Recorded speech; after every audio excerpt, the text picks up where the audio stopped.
Hello，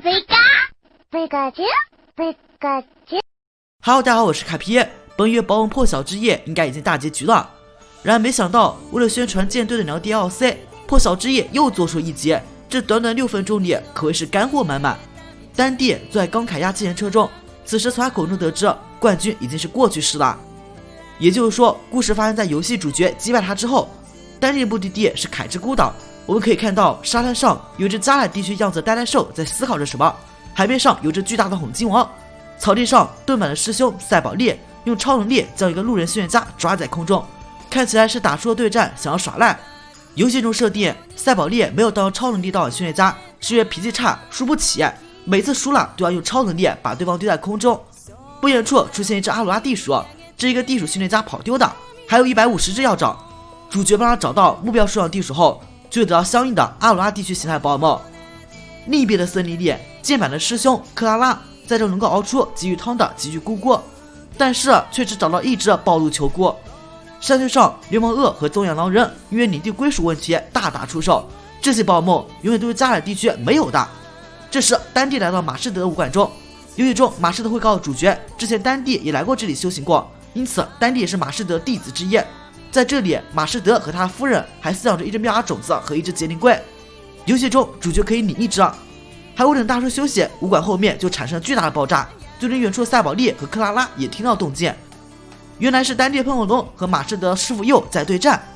马士德说自己也想再打一场酣畅淋漓的对战，丹帝说我这正好有个满足你愿望的项目，于是拿出一封邀请函，他要举办一个汇集所有高手对战赛，马士德这里这是第一站。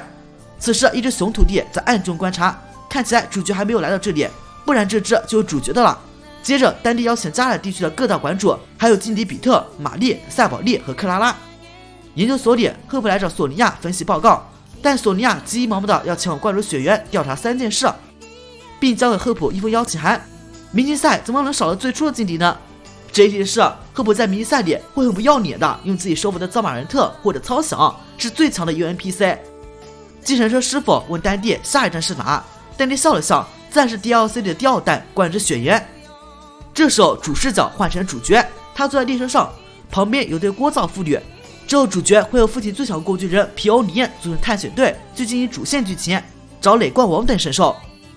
超暗皑白雪中，不知为何出现已经灭绝的化石暴梦冰雪巨龙、怪恶龙以及镰刀盔。没错，前来必须通过化石复活暴梦在灌注雪原里烂大街的活着，似乎一直生活在这片大陆里，不曾消失过。而加莱地区火焰鸟、极冻鸟和闪电鸟也在漫无目的的活动着。没过多久，加莱明星赛已经筹办完毕，现场热闹非凡，许多路人和暴梦来到这里观看比赛。值得一说是，居然还有一只化石复活怪雷鸟海兽，这货活着真是不容易啊！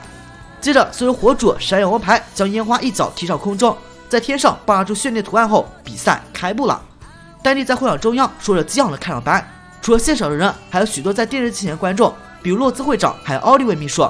最后丹帝一声呐喊，馆长和劲敌们纷纷入场，加莱明星赛就此开始。而压轴登场的就是主角了，他将和一位同伴一起与奇遇角色再一次进行对战。不得不说，这个特别篇是非常棒的，他在短短6分钟里将 DLC 中追加人物以及剧情完整的串了起来，并且在画面中添加了回归的宝物们，没有一帧是浪费的，可以说是一个非常优秀的 DLC 宣传片。